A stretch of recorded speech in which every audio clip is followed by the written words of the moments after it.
Oh,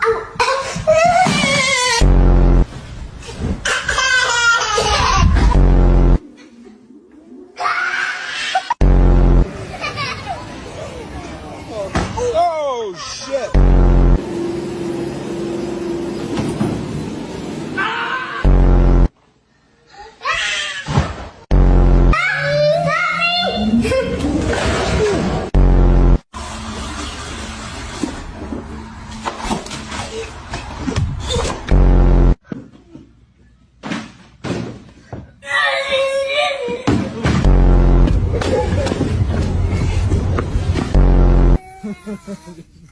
Look at that big mud streak.